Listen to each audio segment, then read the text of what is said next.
Angel Reese, she might have tapped out, y'all. Angel Reese may have tapped out and quit on the Chicago Sky. Everybody is speculating. What is this back injury? What's going on? Hey, are you trying to pretend like you hurt because Caitlin Clark really is hurt? Wait. What's going on?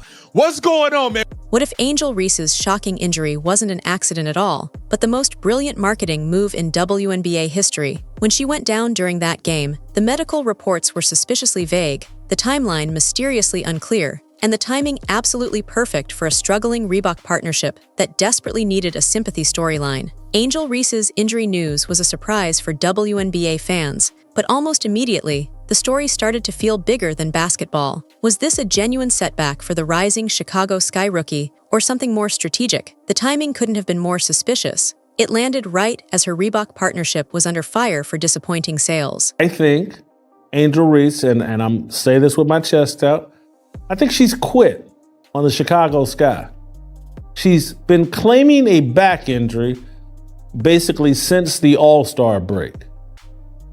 And there's no details. Every day we hear that Angel Reese is day to day. And every week there's no update on what she's struggling with, what she's doing. There's nothing. There's no information about Angel Reese. I think she's quit on this season. I think this is a worse version.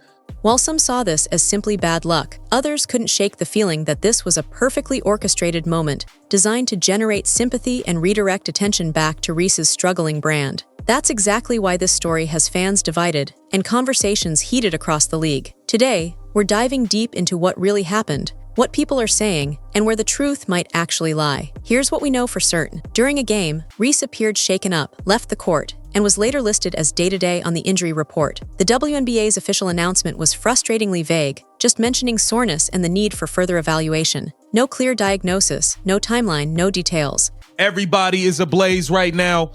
Everybody's wondering, what is really going on with Angel Reese? Has she just flat out quit again? Has she quit on the Chicago Sky? Angel, you have to have some level of self-awareness here.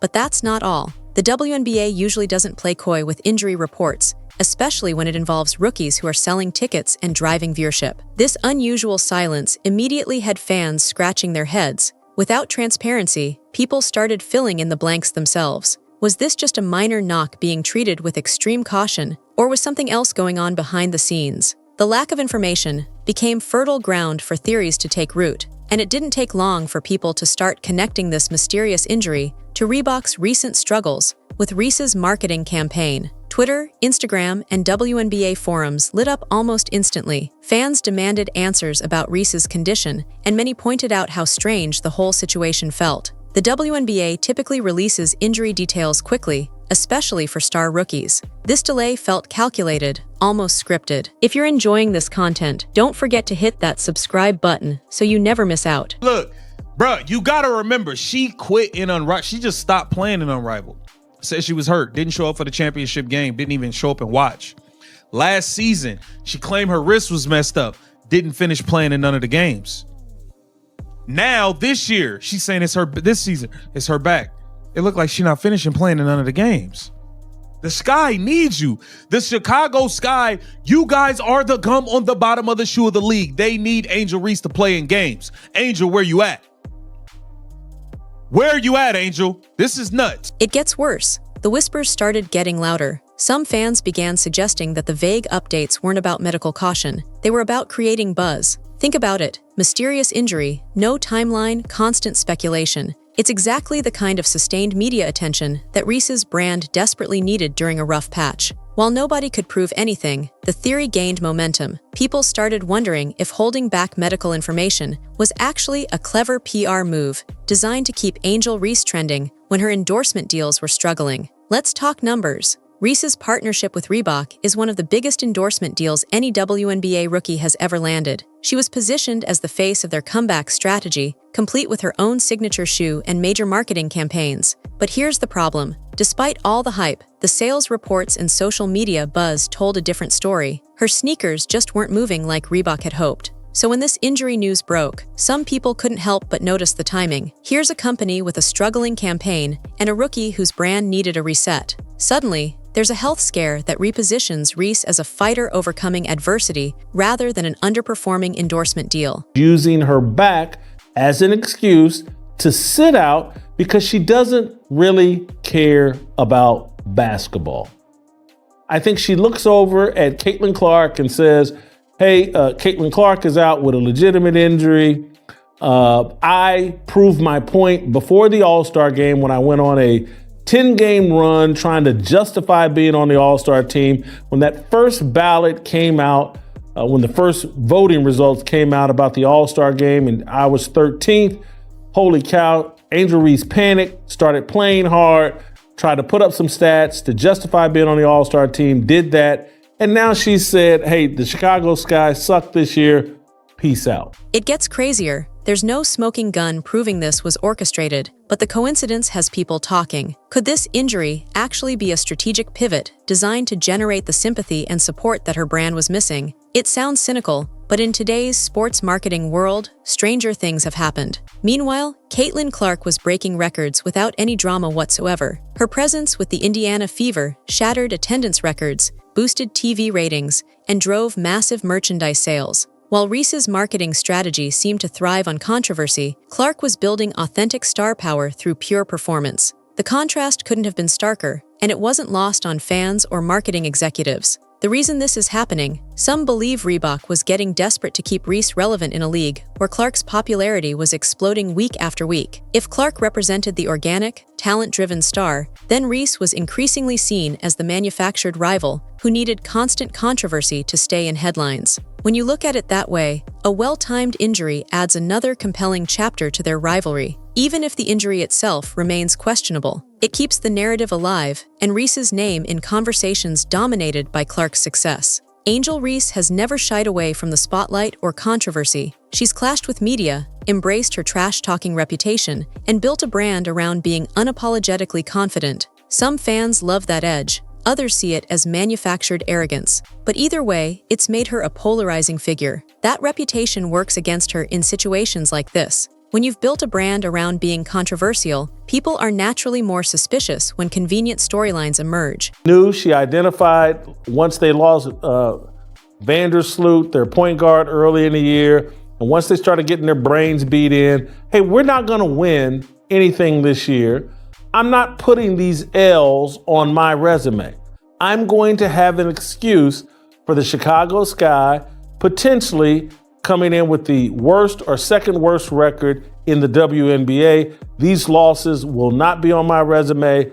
But listen to this. Some industry insiders have even suggested that Reebok actually encouraged her to lean into the villain persona because it generates buzz and keeps her relevant. Whether those rumors are true or not, they create a backdrop where an injury sympathy card feels like just another calculated move. When you've been cast as the league's provocateur, authentic vulnerability becomes harder for people to believe. Here's the reality. Injuries can derail rookie seasons, especially in a league as competitive as the WNBA. Time away from the court means missed development opportunities, disrupted team chemistry, and shifting media narratives. If Reese's injury is legitimate, it's a serious concern for her growth this season. But if it turns out to be exaggerated or strategic, the long-term damage to her credibility could be devastating. Here's the twist. Some analysts suggest the league itself benefits from keeping rivalries and drama alive. That Reese missing time could actually build anticipation for her return, turning her comeback into a marketing event. The risk, though, is enormous. If fans eventually conclude they've been manipulated, the backlash won't just hurt Reese. It could damage the WNBA's credibility as a whole. Professional sports leagues depend on authentic competition, and if storylines start feeling scripted, fan trust evaporates quickly. The financial pressures here are impossible to ignore. Player sponsorships, merchandise sales, and endorsement renewals all depend on consistent visibility and positive narratives. Last year with the Chicago Sky, you quit.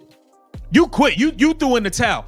Once you realized you never stood a chance, to be honest, with Caitlin Clark for that Rookie of the Year. But once you realized your double streak was over, and it was over. She took over post-Olympic break. Once you realized it was done, you threw in the towel, said your wrist was hurting for the rest of the year.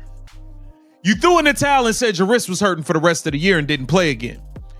This past the inaugural season of Unrivaled, you didn't even finish that season. You didn't even show up for the championship. No, not only did you not play, you didn't even show up to the game at all. People noticing a pattern with you.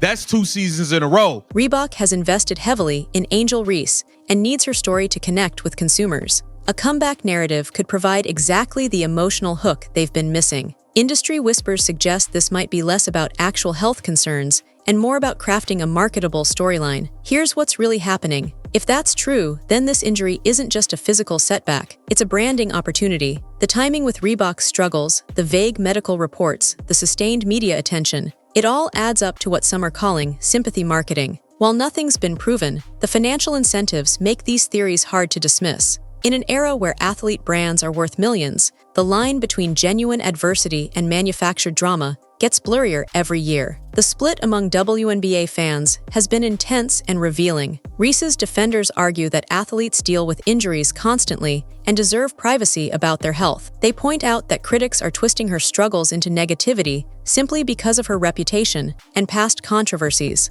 But skeptics aren't buying it. They see this entire narrative as another publicity stunt designed to win sympathy points when her brand was struggling. The timing, the vague reports, the sustained mystery, it all feels too convenient to be coincidental. What they do not understand is that coaches, and I know the WNBA in some regards isn't a real sports league, and I don't know if they think like real coaches and real people in sports, but the number one ability is availability.